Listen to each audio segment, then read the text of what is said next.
오늘 뉴스 분석 함께할 네 분 소개하겠습니다. 구자홍 동아일보 신동아팀 차장, 정광재 국민의힘 대변인, 강성필 민주당 국민소통위 부위원장, 장현주 민주당 법률위원회 부위원장 이렇게 네 분 모시겠습니다. 어서 오세요. 안녕하십니까. 5.18 민주화운동 44주년을 맞아서 어제 광주 5.18 묘지에서 기념식이 열렸습니다. 윤 대통령이 취임 후 3년 연속으로 기념식에 참석했는데 그 모습 먼저 보고 오겠습니다. 국민의 마음을 하나로 묶고 온 국민이 행복하고 풍요로운 희망찬 미래로 나아가야 합니다. 저는 이것이 5월의 정신을 이 시대에 올바르게 계승하는 일이며 네, 들으신 것처럼 윤 대통령이 5월 정신을 강조했습니다. 그런데 야당에서는 5.18 정신의 헌법 전문 수록에 대한 언급은 빠졌다 이런 지적을 내놓았습니다. 이 이야기 먼저 듣고 이야기해보겠습니다. 약속들을 지키지 않는 것은 사기죄보다도 더 엄중한 범죄 행위라고 생각합니다.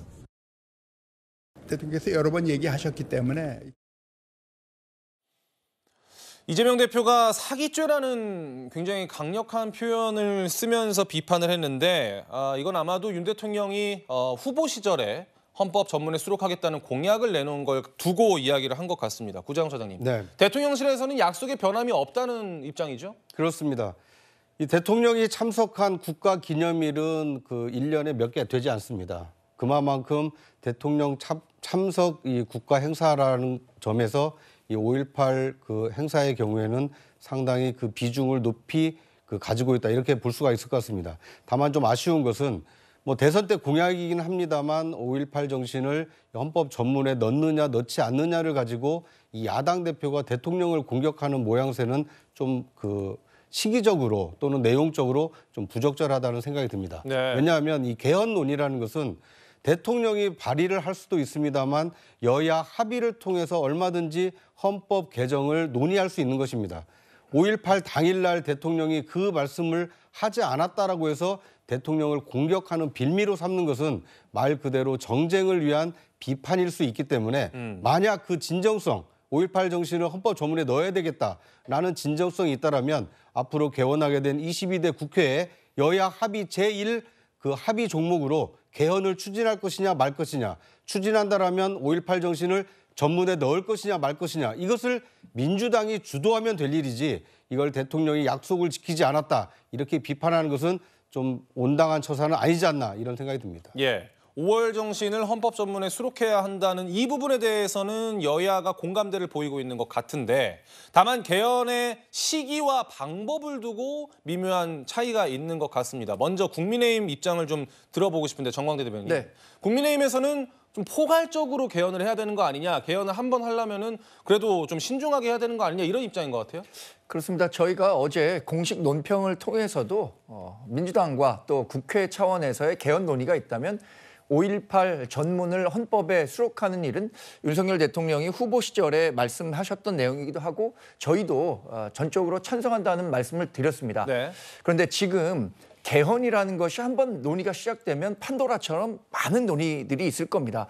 국민적 공감대가 형성이 돼야 할 텐데 또 한 번의 개헌 논의가 사회적 비용도 굉장히 많이 초래하게 되거든요. 예. 그렇다면 5.18 정신을 헌법 전문에 수록한 것 외에도 다양한 논의들을 함께 국회 내에서 풍부하게 논의를 한 후에 개헌이 돼야 된다. 이런 말씀을 황우여 비대위원장께서 하신 거죠. 예. 그런데 이재명 대표는 5.18 원포인트 개헌을 해야 된다. 그러니까 5.18 정신 헌법 수록을 먼저 해야 된다. 이런 입장인가 봐요? 네, 이제 우리 정광재 대변인께서 해주신 말씀 일리가 있는 말씀이에요. 그리고 지난 수십 년간을 정치권에서 여기에 대해서 논의를 해왔어요. 예. 근데 이 포괄적 개헌이라고 하면 어떤 대통령에게 과도하게 집중된 권력 구조를 좀 개편하자라는 문제부터 의원 내각제인가 의원 집정부제인가 여러 가지의 갈래로 펼쳐지게 돼 있거든요. 그러다 보니까 서로의 유불리에 따라서 지금까지 정치권이 합의를 보지 못해서 지금 이날까지 온 거예요. 예. 그렇기 때문에 이재명 대표로서는 5.18 전문에 수록을 하는 것을 헌법에 수록하는 것부터 시작하자는 거죠. 그러니까 한번 시범적으로 이걸 교집합을 가지고 시작을 하고 나면 그 다음에 문제들이 더 풀려갈 수 있는 가능성이 더 높아지는 거지.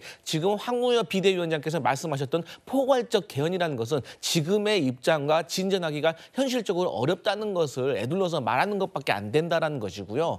그다음에 이재명 대표가 윤석열 대통령에게 이게 공격을 한 게 아니라 이러한 발언을 하는 것이 민주당이 주도적으로 개헌을 이끌어가고자 하는 어떤 메시지인 거거든요. 예. 그랬기 때문에 저는 개인적으로도 이게 사실 산 넘어 산입니다. 국회와 어떤 정치권에서도 일단 의논이 필요하지만 대통령께서 먼저 마음을 먹으셔야 돼요. 그리고 나서는 정치권에서 합의를 보고 그 다음이 국민 정서를 또 모으는 절차가 필요하기 때문에 여러 가지 포괄적 개헌은 현실적으로 어렵다. 그래서 다시 말씀드리면 할 수 있는 것부터 빨리 한번 해보자는 의미에서 원포인트 개헌이 지금 이 시점에서는 타당하지 않나 싶습니다. 예, 이렇게 입장 차이가 있다 보니까 조금 간격을 좁히는 데 시간이 좀 걸리지 않을까 하는 예상도 드는데 이런 와중에 조국 혁신당 대표는 국회 개헌특별위원회를 설치해서 대통령 4년 중임제까지 함께 논의하자 이런 주장을 하고 있습니다. 목소리 먼저 듣고 오시죠.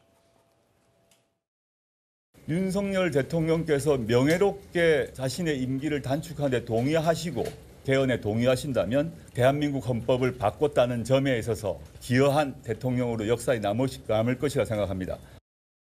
현직 대통령 임기 단축 1년을 이번 현직 대통령부터 적용해야 된다는 얘기도 했는데 살펴보고 말씀드리겠습니다. 그러니까 조국 대표는 윤석열 대통령의 임기를 1년 줄여서 오는 2026년 지방선거 때 다음 대선을 함께 치르자라는 주장인 거고 민주당은 조금 신중한 태도를 보이고 있는 모습을 여러분 함께 보고 오셨습니다. 이건 조금 나눠서 여쭤보고 싶은데요. 장윤주 변호사님. 네. 일단 법률적으로요. 네. 뭐 조국 혁신당에서는 부칙으로 이번 대통령부터 적용을 하는 것을 주장하는 것 같은데 이거 가능한 겁니까?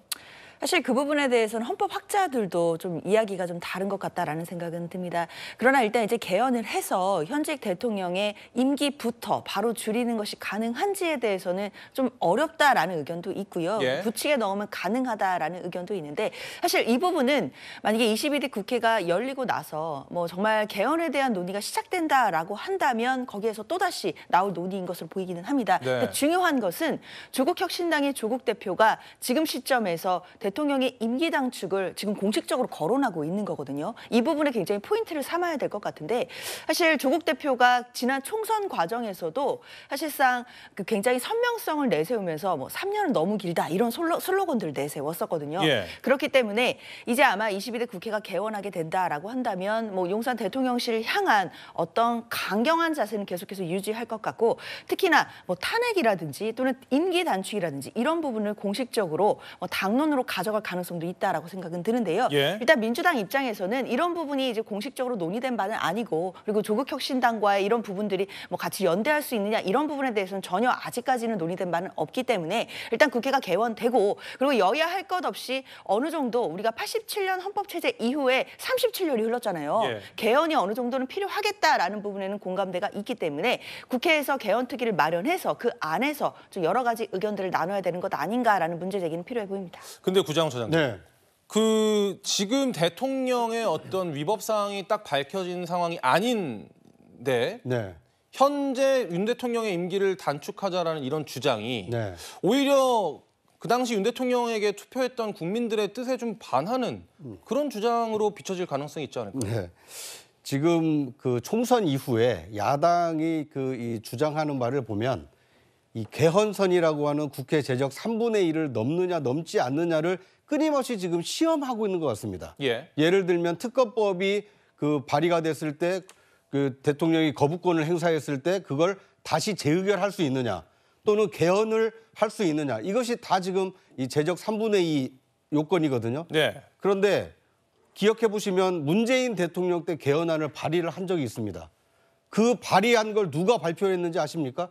당시 민정수석이던 조국 민정수석이 발표를 했습니다. 예. 그런데 개헌안은 발의가 됐지만 정작 여야에서 합의가 되지 않고 이 투표에서 이 표결 요건을 갖추지 못해서 이 불성립으로 해제가 된 적이 있습니다.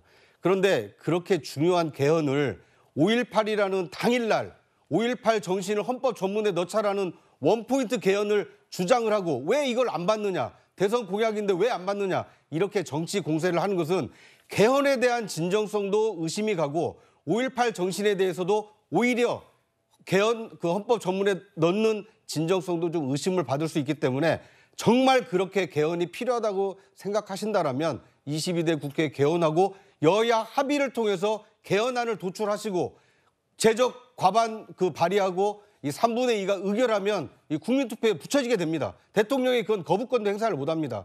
야당이 충분히 진정성을 가지고 있다라면 시간을 가지고 필요한 내용을 차분히 개헌 논의를 시작할 때가 아닌가 하는 생각이 듭니다. 예, 알겠습니다. 이 소식 여기까지 듣고요.